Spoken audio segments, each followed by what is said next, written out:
미쳤어, 강은수. 도대체 무슨 짓을 하고 있는 거야? 자네 지금래 자네 지금 네 자리에서 뭐 하는 건가? 미쳤어. 강은수, 내가 지금 무슨 짓을 한 거야? 모두가 퇴근한 새벽 1시, 락스 냄새가 밴 청소부의 손이 미친 듯이 움직이고 있었습니다. 그녀의 손에 들린 건 걸레가 아니라 회장님이 가장 아끼는 붉은색 만년필이었습니다. 머리로는 당장 멈춰, 감히 청소부 주제의 회장님 책상에서 뭐 하는 짓이야? 라고 소리쳤지만 수천억 원이 걸린 계약서 위를 달리는 그녀의 손은 멈출 줄을 몰랐습니다. 마치 무언가에 홀린 듯 치명적인 오류들을 붉은 선으로 난도질하고 있었죠. 그때였습니다.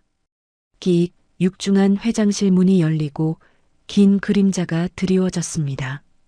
얼어붙은 그녀의 눈앞에 나타난 건 이 거대한 제국의 주인이었습니다. 자네, 지금 내 자리에서 뭐 하는 건가? 청소부의 손에 들린 붉은색 만년필, 그리고 회장의 싸늘한 눈빛이 마주친 일촉즉발의 순간, 과연 이 위험한 도박은 그녀의 인생을 어떻게 바꿔놓을까요? 사연 시작 전 이 감동적인 이야기가 궁금하시다면 구독과 좋아요를 눌러주시고 어디서 듣고 계신지 댓글 남겨주시면 그곳으로 행복이 가득하시길 바라겠습니다. 세상 사람들은 높은 빌딩을 볼 때 저 높은 곳에 누가 살고 있을까를 궁금해하지만 저는 조금 다른 것을 봅니다. 바로 그 화려한 유리창에 맺힌 제 초라한 그림자죠.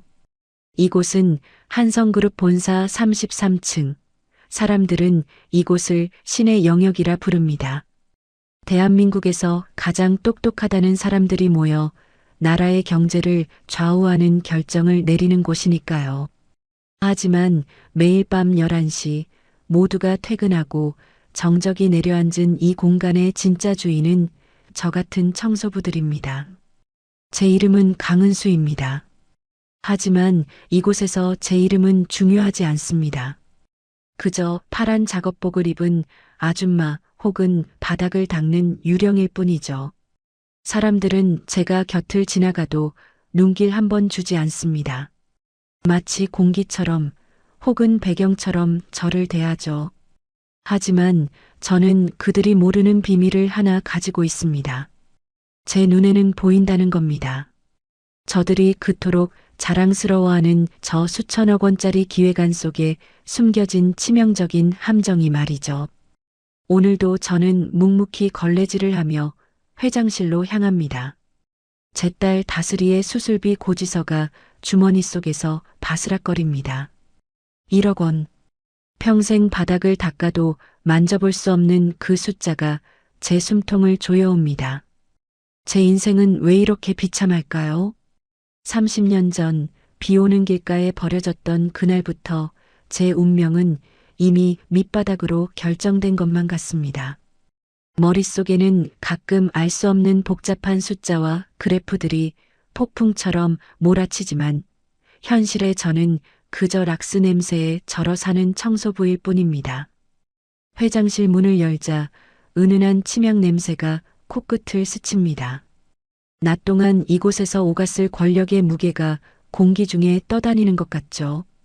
넓은 책상 위에는 내일 아침 강 회장님이 검토할 동남아시아 시장 진출 전략 보고서가 놓여 있었습니다.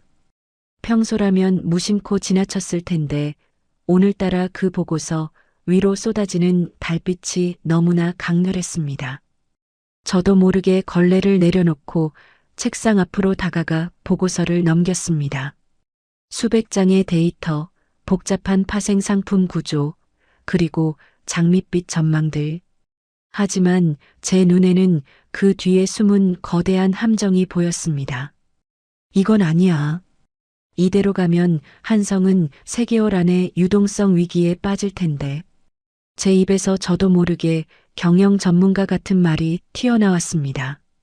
기억도 나지 않는 과거의 파편들이 제 뇌를 자극했습니다. 마치 잠들었던 사자가 눈을 뜬 것처럼 제 손이 멋대로 움직이기 시작했습니다. 저는 책상 위에 놓인 만년필을 집어들었습니다. 강 회장님이 소중히 여기는 붉은색 잉크가 담긴 낡은 만년필이었죠. 여기가 틀렸어. 파생 상품의 레버리지 계산이 잘못됐어. 수익률 15%가 아니라 마이너스 40%가 될 리스크야. 저는 마치 홀린 사람처럼 보고서 여백의 빨간 펜으로 수정 기호를 써내려갔습니다. 복잡한 수식을 단순화하고 보이지 않는 손실의 경로를 화살표로 그렸습니다. 정신을 차렸을 때는 이미 보고서의 핵심 페이지가 빨간 선들로 가득 차 있었습니다. 심장이 미친 듯이 뛰기 시작했습니다. 미쳤어, 강은수. 내가 지금 무슨 짓을 한 거야? 감히 청소부가 회장님의 보고서에 손을 대다니. 이건 당장 해고감은 물론이고 재물 손괴로 감옥에 가도 할 말이 없는 짓이었습니다. 급하게 지우개로 지워보려 했지만 만년필 잉크는 이미 종이 속 깊이 스며들어 선명한 핏자국처럼 남아 있었습니다. 그때였습니다. 복도 끝에서 구두 소리가 들려왔습니다. 이 시간에 누가? 경비원일까요? 아니면 늦게까지 남은 비서일까요? 저는 당황해서 보고서를 덮지도 못한 채 몸을 숨길 곳을 찾았습니다. 회장실의 비상대피로에 몸을 숨겼습니다. 발소리는 점점 가까워지고 회장실 문손잡이가 천천히 돌아가기 시작했습니다. 제 손에는 아직 빨간 만년필이 쥐어져 있었고 제 가슴은 터질 듯이 방방거렸습니다.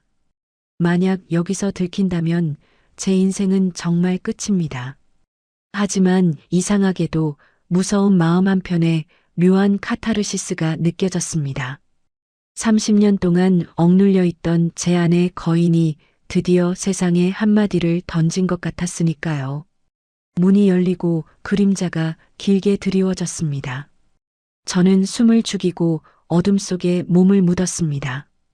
이제 제 운명은 제가 그은 저 빨간 선들처럼 단 한 번도 가본 적 없는 길로 흘러가기 시작했습니다. 회장실의 육중한 문을 열고 들어온 사람은 바로 이 건물의 주인 강태산 회장이었습니다. 70을 넘긴 나이에도 형형한 눈빛을 잃지 않은 그는 대한민국 재계에서 늙은 사자라고 불리는 인물이었죠. 하지만 오늘 그의 어깨는 유난히 무거워 보였습니다. 믿었던 측근들이 가져온 보고서들이 하나같이 속이 텅 빈 강정 같았기 때문입니다. 수천억 원이 오가는 동남아 진출 사업을 앞두고 그는 벼랑 끝에 선 기분으로 자신의 책상 앞에 앉았습니다.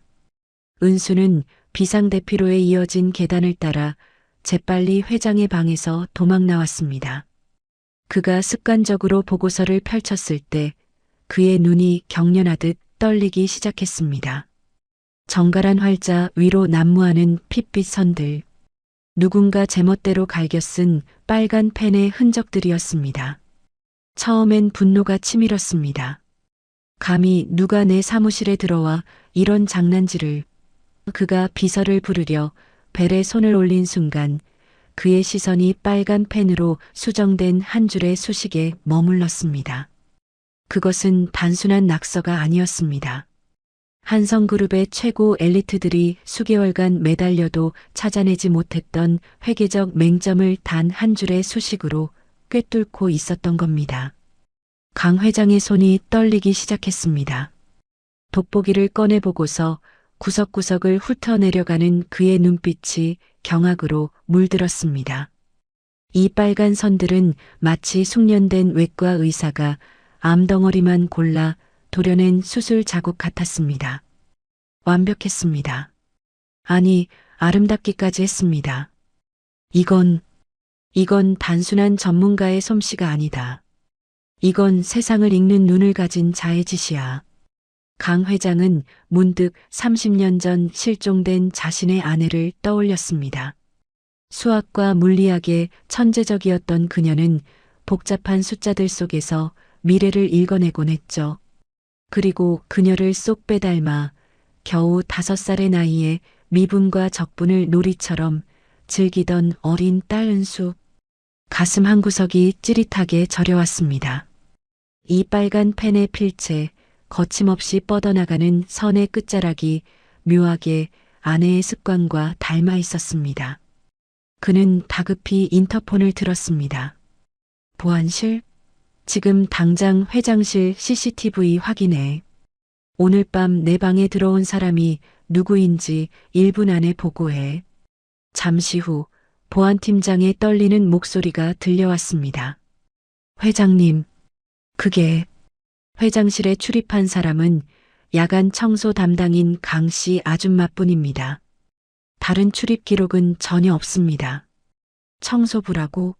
지금 그 청소부 어디 있나? 강 회장은 외투를 챙길 새도 없이 복도로 뛰쳐나갔습니다. 엘리베이터가 내려가는 시간을 참지 못하고 비상구 계단을 달려 내려가는 그의 심장은 청년 시절처럼 요동쳤습니다. 33층에서 30층, 그리고 27층. 마침내 저 멀리 복도 끝에서 바닥을 닦고 있는 파란 작업복의 뒷모습이 보였습니다. 은수는 들키지 않았다는 안도감에 젖어 서둘러 복도를 청소하고 있었습니다. 하지만 뒤에서 들려오는 거친 숨소리와 묵직한 구두 소리에 몸이 굳어버렸습니다. 천천히 고개를 돌린 은수의 눈앞에 이 거대한 제국의 황제가 서 있었습니다. 낡은 청소도구함 뒤로 몸을 숨기려 했지만 강 회장의 시선은 이미 은수의 손에 쥐어진 빨간 만년필에 꽂혀 있었습니다. 자네인가? 이 만년필을 든 사람이. 강 회장의 목소리는 낮았지만 폭풍전야의 고요함처럼 위압적이었습니다. 은수는 주저앉을 뻔했습니다. 이제 다 끝났구나. 딸의 수술비는커녕 감옥에 가게 생겼구나. 그녀는 떨리는 손으로 만년필을 내밀며 고개를 숙였습니다. 죄송합니다, 회장님. 제가 잠시 미쳤었나 봅니다. 감히 회장님 물건에 손을 대고 귀한 서류를 망쳐놓았습니다. 어떤 벌이든 달게 받겠습니다. 제발 저희 딸 아이만은. 은수의 눈에서 눈물이 툭 떨어져 복도 바닥을 적셨습니다. 하지만 강 회장은 은수의 사과를 듣고 있지 않았습니다. 그는 가까이 다가와 은수의 얼굴을 뚫어지게 쳐다보았습니다. 락스물에 부르튼 손목, 땀에 젖어 얼굴에 달라붙은 머리카락, 그리고 그 너머로 보이는 깊고 맑은 눈동자. 강 회장의 눈에 눈물이 고였습니다. 30년이라는 세월의 풍파가 얼굴에 주름을 만들었지만 저 눈매와 고집스럽게 담은 입술은 부정할 수 없는 자신의 핏줄이었습니다. 벌이라니. 자네가 지금 무슨 일을 했는지 모르는 건가? 강 회장은 은수의 부르튼 손을 거칠게 맞잡았습니다. 은수는 당황해 손을 빼려 했지만 노인의 손아귀 힘은 대단했습니다. 강 회장은 떨리는 목소리로 다시 물었습니다. 이 수식, 이 리스크 관리 분석. 이걸 청소부인 자네가 정말 직접 썼단 말인가? 어디서 배운 거지? 은수는 멍하니 회장을 바라보았습니다. 배운 적은 없습니다. 그냥 보였습니다. 숫자들이 비명을 지르고 있는 것 같아서 저도 모르게 손이 움직였습니다. 저 보고서대로 하면 회사가 큰 위기에 빠질 거라는 생각이 들어서. 강 회장은 그 자리에 무릎을 꿇고 주저앉고 싶었습니다. 30년을 찾아 헤맨 보물이 매일 밤 자신의 방 바닥을 닦고 있었다니. 하늘에 장난치고는 너무나 잔인하고도 기적 같은 순간이었습니다. 그는 은수의 파란 작업복 소매를 걷어 올렸습니다. 은수는 깜짝 놀라 팔을 뒤로 뺐지만 강 회장은 이미 보았습니다. 왼쪽 손목 안쪽 마치 별자리처럼 박혀있는 3개의 작은 점. 자신의 아내와 딸만이 가지고 있던 그 비밀스러운 징표를 말입니다. 은수야. 강은수 맞지? 내 딸. 내가 정말 내 딸 은수란 말이냐? 복도에는 정적이 흘렀습니다. 은수는 강은수라는 자신의 이름을 타인의 입을 통해 들었을 때 뇌리를 스치는 강렬한 번개를 느꼈습니다. 잊고 있었던, 아니 억지로 지워야만 했던 기억들이 댐이 터지듯 밀려왔습니다. 화려한 드레스, 따뜻한 품, 그리고 아버지가 선물해 주었던 금색 만년필. 그녀는 눈을 크게 뜨고 눈앞의 노인을 보았습니다. 아버지, 정말 제 아버지가 한성그룹의 회장님이었나요? 두 사람의 오열이 텅 빈 복도에 울려 퍼졌습니다. 하지만 이 감동적인 재회는 시작일 뿐이었습니다. 회장실 안쪽 어둠 속에서 이 모든 광경을 지켜보며 차갑게 미소 짓는 이가 있었습니다. 현재 한성그룹을 집어삼키려는 부패한 세력, 은수를 길가에 버리게 만들었던 그날의 진범이 이제 막 다시 움직이기 시작한 것입니다. 아버지라는 짧은 단어가 입술 끝에 걸려 떨어지지 않았습니다.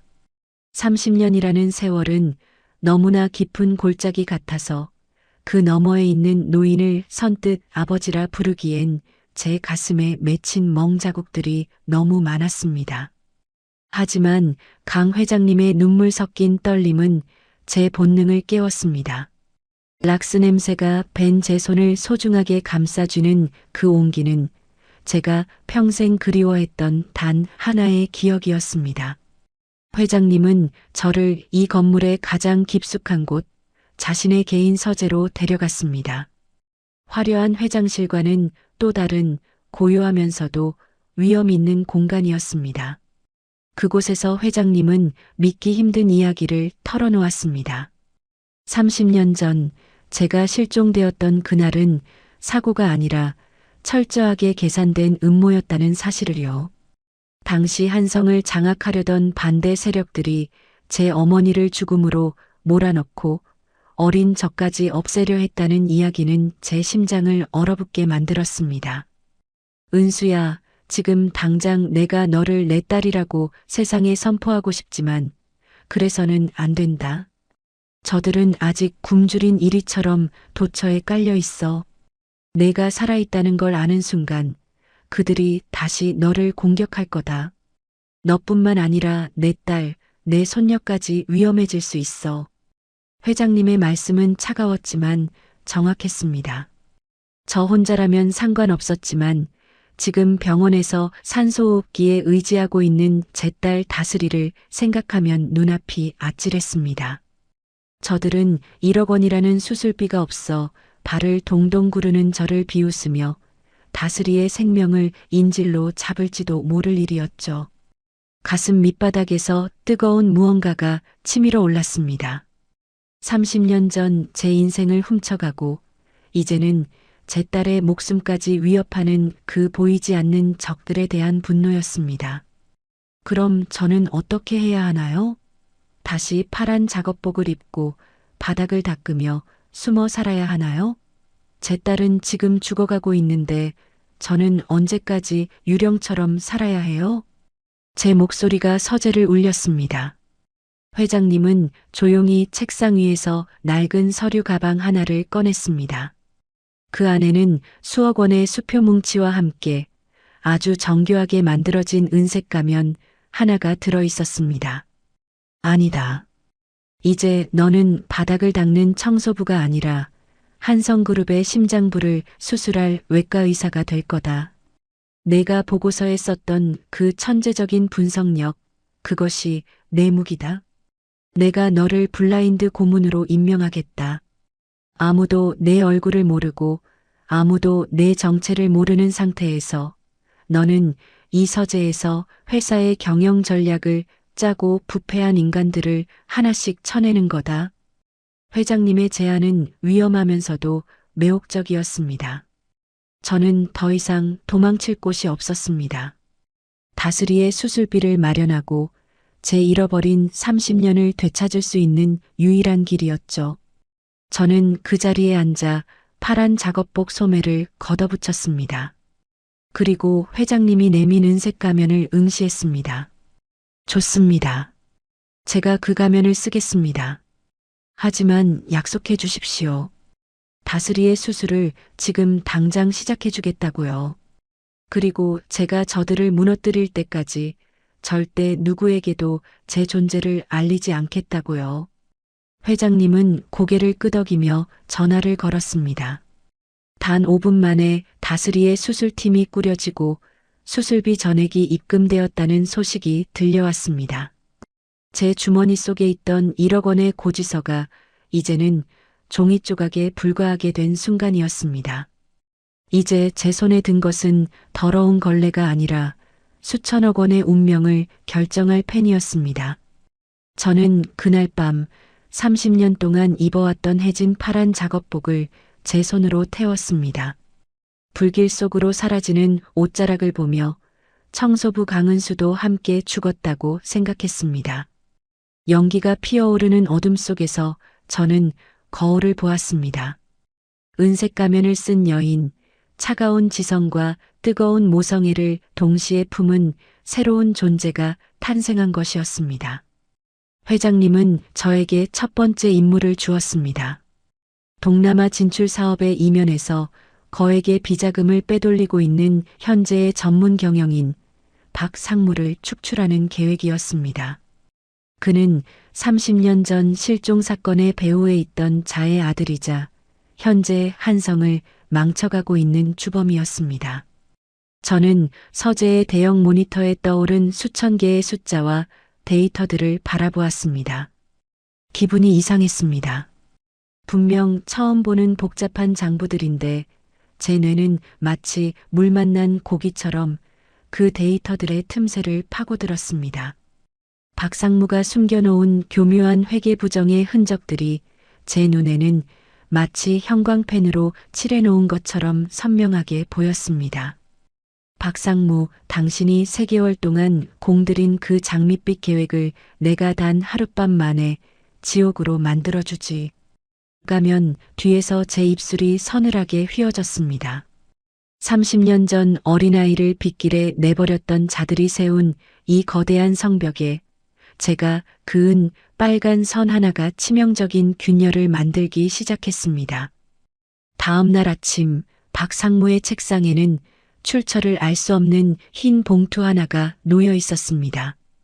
그 안에는 그가 가장 숨기고 싶어 했던 해외 페이퍼 컴퍼니의 자금 흐름도가 붉은색 만년필로 완벽하게 정리되어 있었습니다. 한성그룹 전체를 뒤흔들 거대한 폭풍의 시작이었습니다. 박상무의 집무실은 겉으로 보기엔 평온했지만 그 안은 이미 지옥불이 타오르고 있었습니다.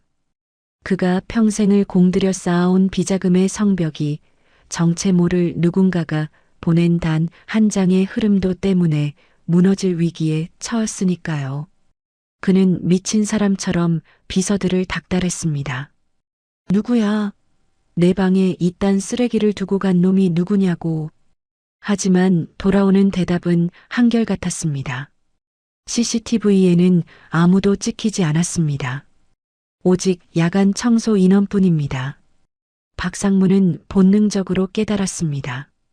자신을 압박해오는 붉은 잉크의 주인이 어쩌면 회장실 근처에 아주 가까이 숨어 있는 누군가일지도 모른다는 사실을요.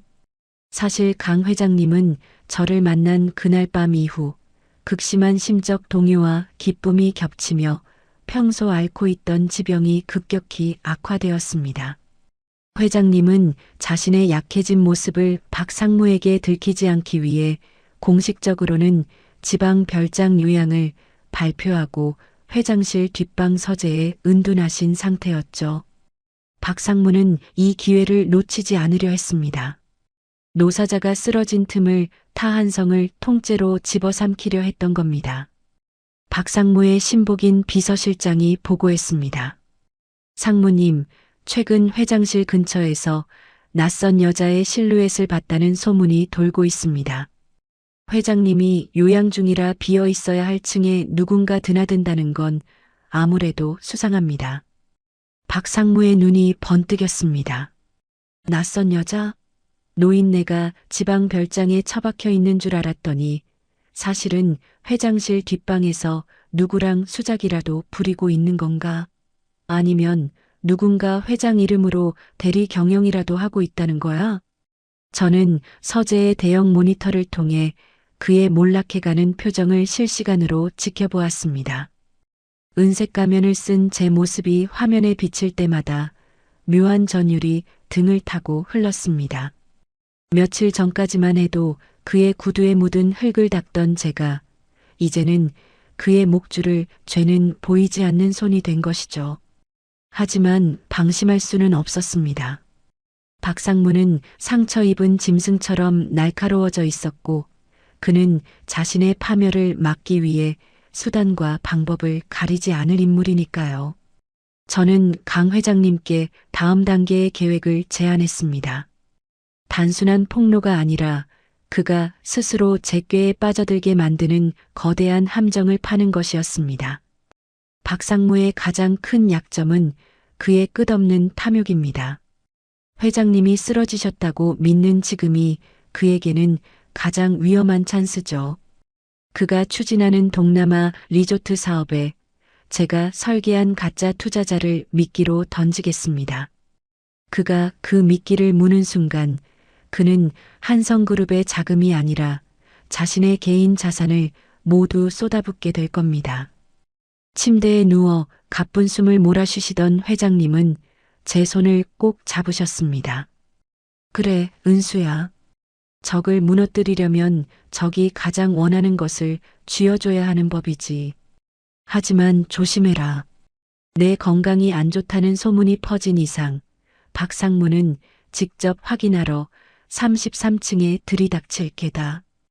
회장님의 예감은 틀리지 않았습니다. 박상무는 제가 만든 가짜 투자 계획에 완벽히 매료되는 동시에 제 정체를 밝히기 위해 혈안이 되었습니다. 그는 사설 보안업체에 지시했습니다. 회장실이 있는 33층 전체를 샅샅이 뒤져 요양 중이라는 회장이 정말 별장에 있는지 아니면 여기 숨어서 어떤 음모를 꾸미고 있는지 내 눈으로 확인해야겠어. 그날 밤 저는 회장님의 열이 급격히 오르자 약을 챙기기 위해 서재 밖으로 잠시 나왔습니다.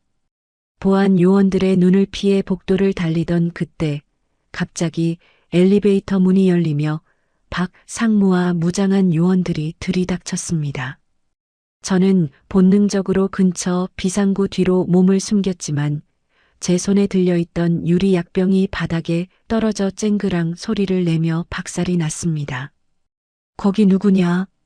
박상무의 날카로운 외침이 복도를 갈랐습니다. 구두 소리가 비상구 문을 향해 거칠게 다가왔습니다. 제 심장은 터질 듯이 뛰었습니다. 지금 들키면 모든 것이 끝입니다.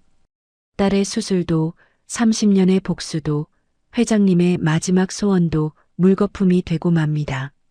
문틈 사이로 박상무의 차가운 눈빛이 보였습니다. 그는 천천히 문손잡이에 손을 올렸습니다. 요양 같다는 회장님 대신 여기서 쥐새끼처럼 숨어 있는 게 누군지 오늘 내 눈으로 똑똑히 봐주지. 문이 끼익 소리를 내며 열리기 시작했습니다. 저는 눈을 질끈 감고 제 손목에 새겨진 3개의 점을 필사적으로 가렸습니다. 바로 그 순간 복도 반대편 서버실에서 연기가 피어오르며 화재 경보기가 요란하게 울려 퍼졌습니다. 아무래도 회장님이 경보음을 울린 것 같았습니다. 박상무는 혀를 차며 발길을 돌렸습니다. 무슨 일인지 가서 확인 먼저 해. 불이라도 나면 내 서류들이 다 타버려. 그들이 사라진 후 저는 바닥에 주저앉아 가쁜 숨을 몰아쉬었습니다. 죽음의 문턱까지 다녀온 기분이었습니다. 하지만 이제 시작이었습니다. 박상무는 이제 제 존재를 확신하게 되었고 이 싸움은 더 이상 서류상의 두뇌 싸움이 아니었습니다. 목숨을 건 잔혹한 사냥이 시작된 것이죠. 저는 떨리는 손으로 깨진 약병 조각들을 주워들었습니다. 그리고 다짐했습니다. 박상무, 당신이 내 정체를 알게 되는 날은 당신의 제국이 완전히 무너진 다음 날이 될 거야. 서버실 화재 경보로 한바탕 소동이 일어난 뒤 박상무의 집무실은 그 어느 때보다 서늘한 정적에 휩싸였습니다. 그는 책상 위에 놓인 보안 보고서를 거칠게 집어 던졌습니다. CCTV에도 안 찍혀, 출입 기록도 없어. 그런데 어떻게 내 방 금고 깊숙한 곳에 있는 비밀 장부를 털어간단 말이야. 박상무의 목소리가 신경질적으로 갈라졌습니다. 그때 그의 신복인 비서실장이 태블릿 하나를 내밀었습니다. 상무님, 보안팀에서 흥미로운 사실을 발견했습니다. 상무님 방에 그 빨간 펜 분석표가 놓였던 날 밤, 그리고 어제 화재 소동이 있었던 33층을 담당하던 야간 청소부가 있었습니다. 박상무의 눈이 가늘어졌습니다. 청소부? 그게 한둘이야? 보통은 팀으로 움직이는데 33층 회장실과 상무님 집무실 전용 구역은 보안상 딱 한 명의 전담 청소부만 배정됩니다. 그런데 그 강 씨라는 여자가 어제 소동 직후부터 연락이 두절되었습니다. 박상무는 무릎을 탁 쳤습니다. 강 씨, 그 이름 없는 아줌마가 바로 회장이의 발이었군. 회장 노인네가 지방 별장에 숨어서 저런 청소부 하나를 연락책으로 부리고 있었단 말이지. 박상무는 비릿한 미소를 지었습니다. 그는 제가 단순히 걸레질이나 하던 여자가 아니라 강 회장님의 비밀을 나르는 위험한 심부름꾼이라고 확신한 것입니다. 다음 날 아침 건물 지하 깊숙한 곳에 위치한 청소부 대기실은 공포에 질려 있었습니다. 박상무의 명령을 받은 검은 양복의 사내들이 들이닥쳐 좁고 낡은 방을 난장판으로 만들었기 때문입니다. 사물함이 뜯겨나가고 동료 아주머니들의 낡은 가방들이 바닥을 뒹굴었습니다. 그들은 제 유일한 가족이나 다름없던 동료들을 한 명씩 벽에 몰아세우고 윽박질렀습니다. 야간에 33층 닦던 그 강씨, 그 여자 지금 어디 숨었어? 누구 지시받고 그런 서류들 가방에 넣어나갔는지 풀어. 서재 모니터를 통해 그 광경을 지켜보던 저는 주먹을 꽉 쥐었습니다. 손톱이 손바닥을 파고들어 피가 맺힐 것 같았습니다. 화면 속에는 저와 가장 친했던 명자 언니가 수사관들 앞에 앉아 떨고 있었습니다. 명자 언니는 제가 딸 다슬이의 수술비 때문에 밤마다 남몰래 올 때 자신의 고등어 한 토막을 제 밥그릇에 얹어주며 은수 엄마 이럴 때일수록 잘 챙겨 먹어야 해. 그래야 버티지. 라며 위로해주던 따뜻한 사람이었습니다. 박상무가 직접 대기실로 들어왔습니다. 그는 값비싼 실크 손수건으로 코를 막은 채 땀 냄새와 락스 냄새가 찌든 그 작은 방을 혐오스럽다는 듯 훑어보았습니다. 그리고는 명자 언니 앞에 서서 구두 끝으로 언니의 가방을 툭툭 건드렸습니다. 아주머니, 고집 피우지 말고 말해. 그 강 씨라는 여자 갑자기 왜 안 나오는 거야? 그 여자 집이 어디야? 누구랑 연락하는지 불면 이 건물 청소 용역 계약을 아주머니 이름으로 통째로 넘겨줄게. 평생 바닥 닦던 인생 단번에 역전할 기회잖아. 안 그래? 그의 야비한 제안에 명자 언니는 잠시 침묵했습니다. 박상무는 승리를 확신한 듯 비웃음을 흘렸죠. 하지만 언니의 입에서 나온 말은 박상무의 얼굴을 종이장처럼 구겨놓았습니다. 상무님, 우리가 바닥을 닦는다고 해서 마음까지 더러운 줄 아죠? 우리는 남의 집 쓰레기는 치워도 사람 마음을 쓰레기통에 버리지는 않소. 강 씨는 그런 짓 할 사람 아니니까 헛수고들 하쇼. 그리고 이 냄새가 어때서? 이건 정직하게 땀 흘려 일하는 냄새요. 당신 몸에서 나는 그 역겨운 더러운 돈 냄새보다 100배는 낫지. 격분한 박상무가 명자 언니의 뺨을 때리려 손을 치켜들었습니다. 그 순간 저는 서재의 마이크를 잡았습니다. 이제 더 이상 숨어 있을 수 없었습니다. 제 동료들이 저 때문에 다치는 것을 지켜만 보는 것은 제가 지난 30년 동안 지켜온 인간으로서의 자부심을 버리는 일이었으니까요. 저는 변조된 목소리로 건물 전체 방송 시스템을 장악했습니다. 박상무, 그 손 내리시지. 지금 자네가 건드리고 있는 건 단순한 청소부가 아니라 자네가 저지른 비자금 횡령의 모든 순간을 지켜본 증인들이야. 33층에 유령이 보고 있다는 걸 잊었나? 박상무는 소스라치게 놀라며 천장을 올려다보았습니다. 누구야? 어디 숨어서 장난질이야? 그의 얼굴은 순식간에 공포로 질렸습니다. 저는 차갑게 말을 이었습니다. 자네가 찾는 그 강 씨가 누군지 궁금한가? 그녀는 자네가 쏟은 오물을 치우던 사람이자 이제는 자네의 목을 조일 올가미가 될 사람이지. 선택해. 지금 당장 그분들에게서 손 떼고 물러날 건지 아니면 오늘 자네의 비밀 계좌 명단이 금융감독원에 뿌려지는 걸 지켜볼 건지. 박상무는 부들부들 떨며 주먹을 꽉 쥐었습니다. 하지만 그는 알고 있었습니다. 이 목소리의 주인이 자신의 파멸을 쥐고 있다는 사실을요. 그는 결국 혐오스러운 눈빛을 거두고 대기실을 빠져나갔습니다. 상황이 종료된 후 화면 속 명자 언니와 동료들은 서로를 안고 울음을 터뜨렸습니다. 침대에 누워 이 모든 것을 지켜보시던 강 회장님이 제 손을 잡으셨습니다. 은수야, 보았느냐? 저렇게 낮은 곳에서 서로를 지탱하는 마음이 바로 한성을 버티게 하는 진짜 힘이다. 너는 이제 저들을 위해서라도 더 이상 숨지 말고 정면으로 나서야 한다. 회장님의 말씀에 저는 결심했습니다. 이제 숨어만 있는 블라인드의 시간은 끝났습니다.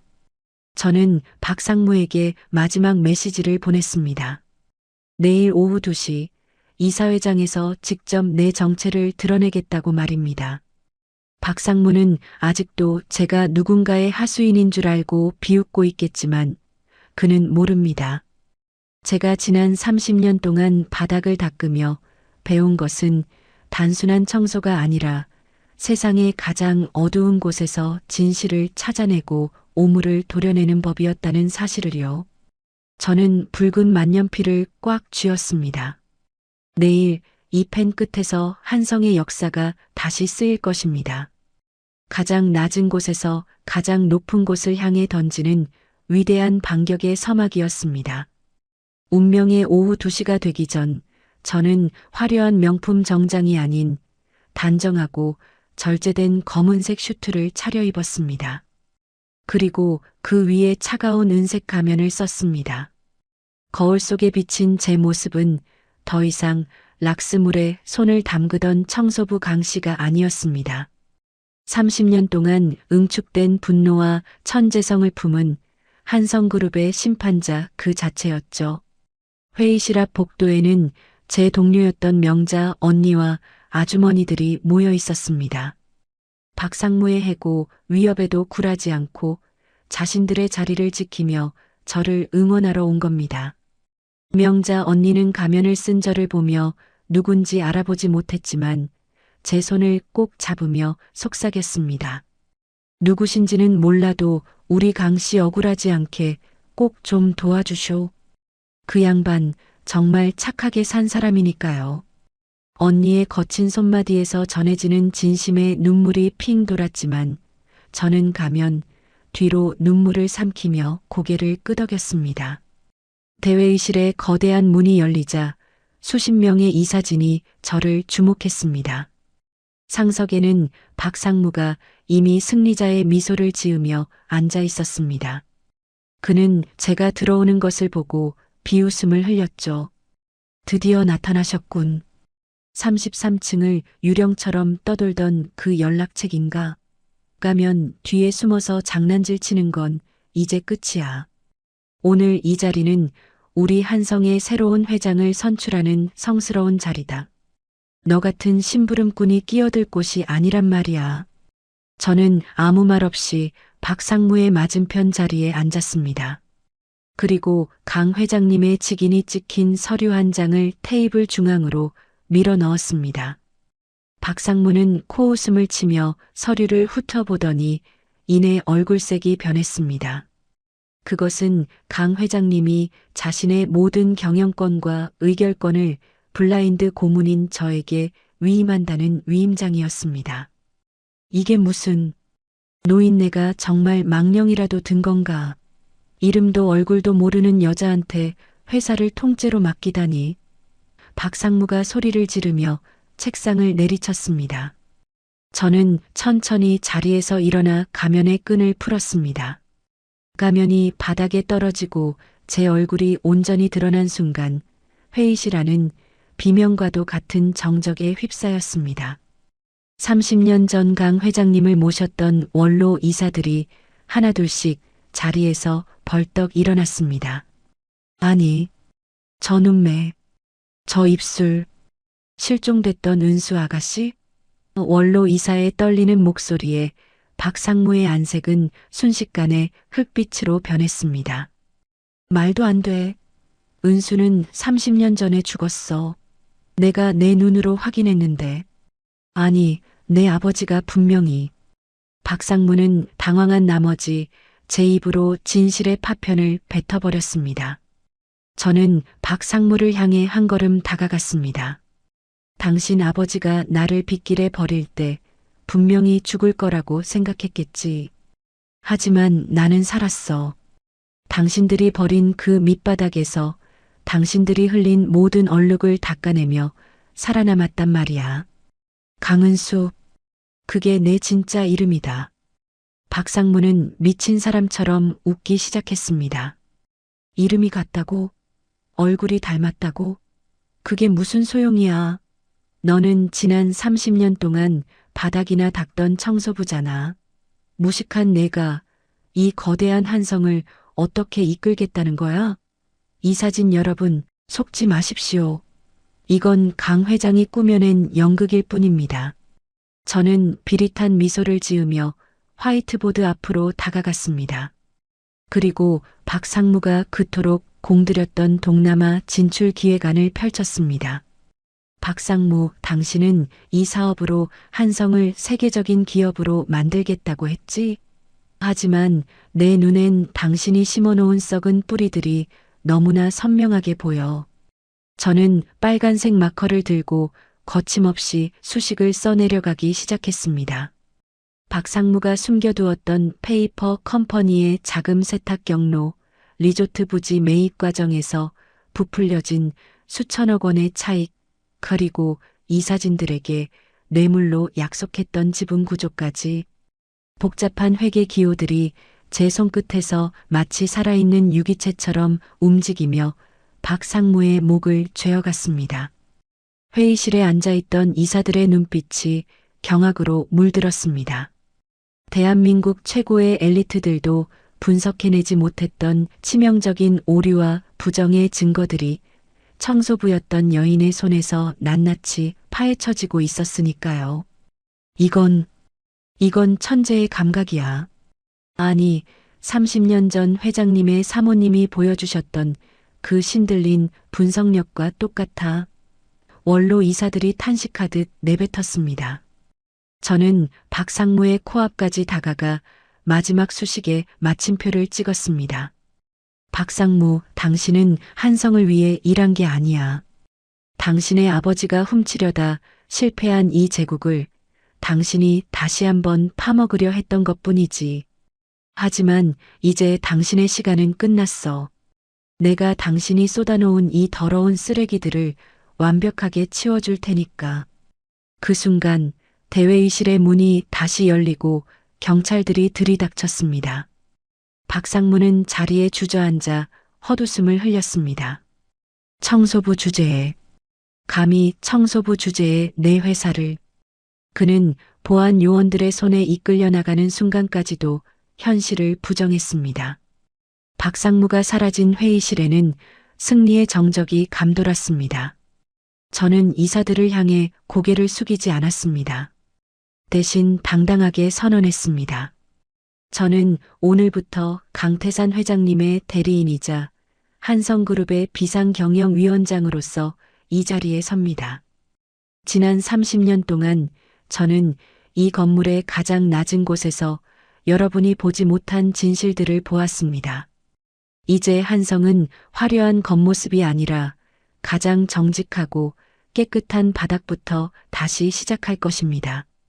회의실 밖에서는 명자 언니와 아주머니들의 환호성이 들려왔습니다. 저는 창밖을 보았습니다. 저 멀리 병원에서 깨어나 엄마를 기다리고 있을 다슬이의 얼굴이 떠올랐습니다. 30년 전 빗길에 버려졌던 어린 소녀는 이제 없었습니다. 세상을 닦으며 내실을 다져온 한성의 진정한 여왕이 귀환한 것입니다. 박상무가 수사관들에게 이끌려 대회의실을 나간 뒤 그 자리에 남은 것은 서늘한 침묵과 이사들의 경외 어린 시선이었습니다. 제가 앉아있던 자리는 한성의 미래를 짊어진 경영자의 무게로 가득 차 있었죠. 저는 상석에 놓인 회장의 의자에 바로 앉지 않았습니다. 대신 거대한 유리창 앞으로 다가가 서울 시내를 내려다보았습니다. 매일 밤 유리창을 닦으며 저 수많은 불빛들 보고 꿈을 꾸었죠. 제 지난 날들이 주마등처럼 스쳐 지나갔습니다. 여러분, 제가 지난 30년 동안 이 건물의 바닥을 닦으며 배운 것은 딱 한 가지입니다. 바닥이 더러우면 아무리 화려한 조명을 비춰도 그 건물은 빛나지 않는다는 사실입니다. 한성은 그동안 겉만 화려했습니다. 위에서는 수천억 원의 숫자가 오갔지만 정작 이 회사를 떠받치는 가장 낮은 곳의 바닥은 썩어가고 있었습니다.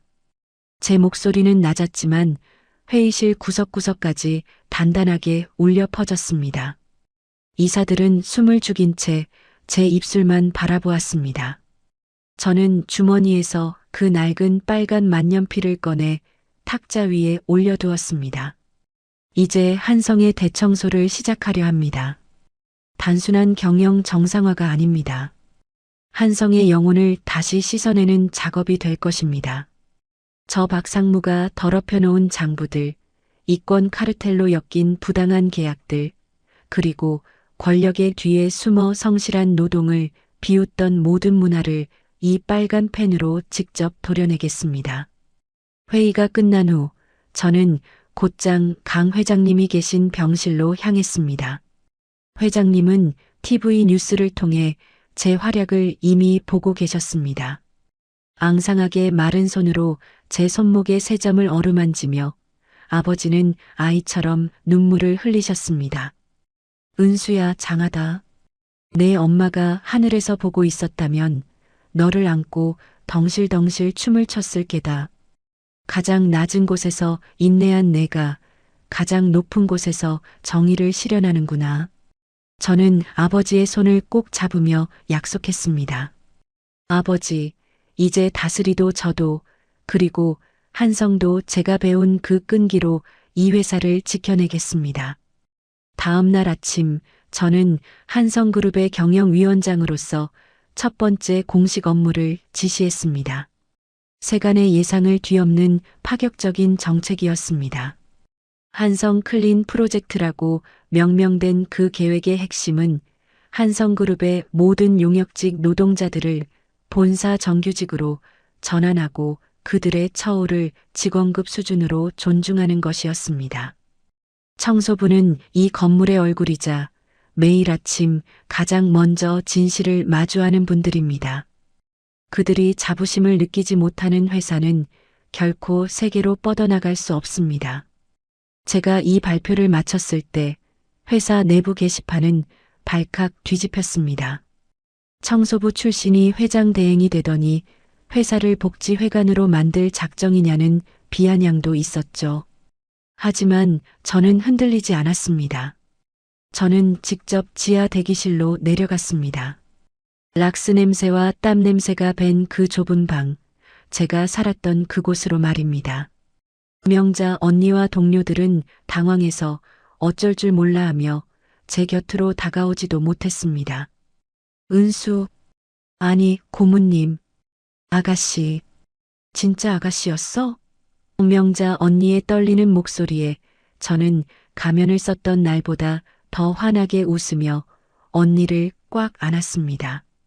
언니, 나 은수 맞아요. 락스물에 손트고 같이 김밥 나눠 먹던 그 강씨 맞다고요. 이제 언니들 허리 펴고 일하게 해줄게요. 명자 언니, 이제 언니는 한성그룹의 환경 미화 관리 실장이에요. 이 건물의 모든 공간이 누구에게나 공정하고 깨끗하게 관리되도록 제 곁에서 도와주세요. 명자 언니의 눈에서 굵은 눈물이 떨어졌습니다. 그 눈물은 억울함이 아니라 평생 사람 취급받지 못했던 세월에 대한 보상이자 치유였습니다. 저는 그날 33층 회장실이 아니라 지하 대기실에서 동료들과 함께 컵라면을 먹었습니다. 수천억 원의 유산을 물려받았지만 그날 먹은 라면 국물의 맛이 제 인생에서 가장 달콤하고 진한 성공의 맛이었습니다. 하지만 재건의 길은 험난했습니다. 박상무의 잔당들과 기득권을 놓치고 싶지 않은 일부 이사들이 제 정통성을 문제 삼으며 반격을 준비하고 있었습니다. DNA가 같다고 경영 능력이 증명되는 건 아니다. 시장은 냉혹하다.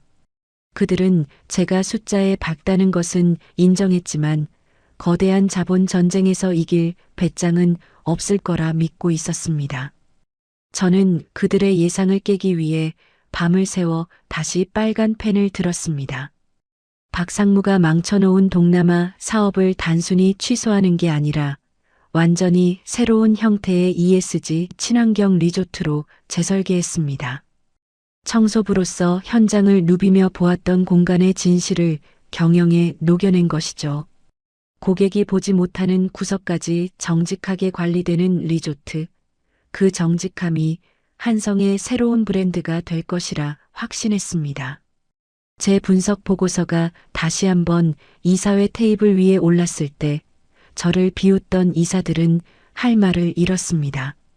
이건 30년 경영 베테랑도 생각하지 못한 디테일입니다. 공간을 이해하는 철학이 숫자를 압도하고 있어요. 저는 그들 앞에서 선언했습니다. 저는 숫자를 사랑하지만 숫자에 매몰되지는 않습니다. 제 손은 바닥을 닦으며 정직을 배웠고 제 눈은 낮은 곳에서 진실을 보았습니다. 한성은 이제 정직을 파는 기업이 될 것입니다. 그리고 그 시작은 저를 믿어준 이름 없는 나의 동료들로부터 시작될 것입니다. 다스리가 건강한 모습으로 퇴원했다는 메시지가 도착했습니다. 제 가슴이 벅차올랐습니다. 30년 전 실종되었던 한성의 조각들이 이제야 비로소 제자리를 찾아가고 있었습니다. 저는 붉은 만년필을 가슴 포켓에 꽂으며 회장실 문을 열었습니다. 한성그룹 본사 강당 앞에는 수많은 취재진과 인파가 몰려들었습니다. 오늘은 30년 만에 돌아온 비운의 천재이자 청소부에서 회장의 자리에 오르는 강은수 회장의 공식 취임식이 열리는 날입니다.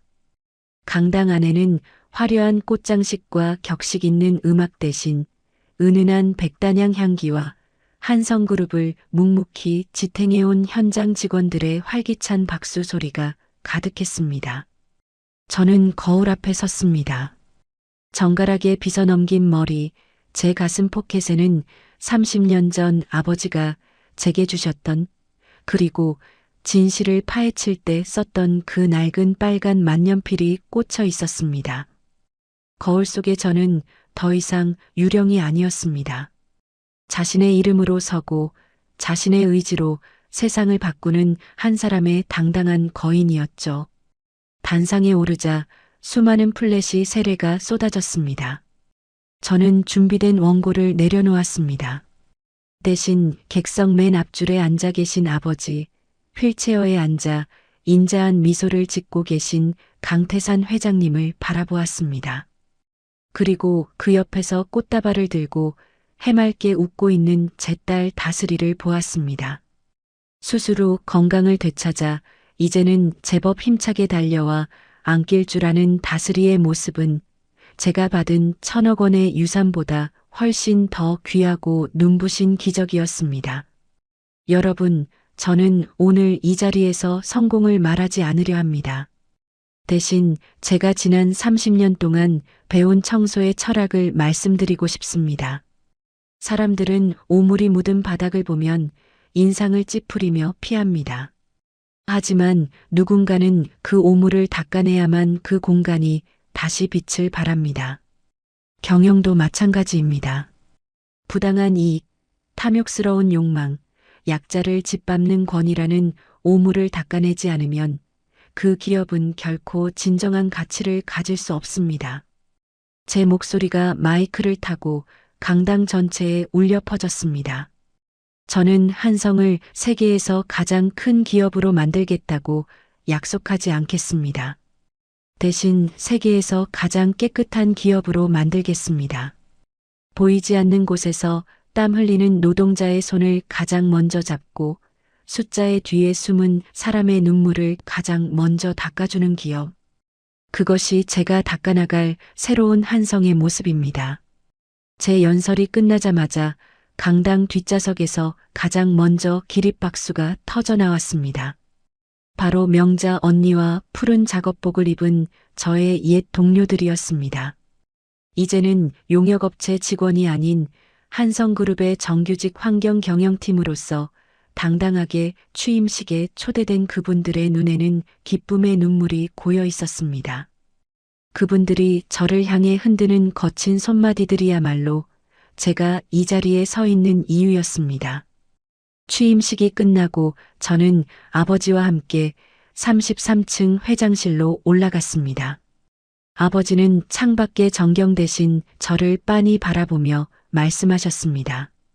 은수야, 30년 전 내 엄마와 약속했었다. 이 회사를 가장 정직한 사람에게 물려주겠다고. 그 약속을 지키기 위해 하늘이 너를 밑바닥에서 단련시켜 내게 보낸 것 같구나.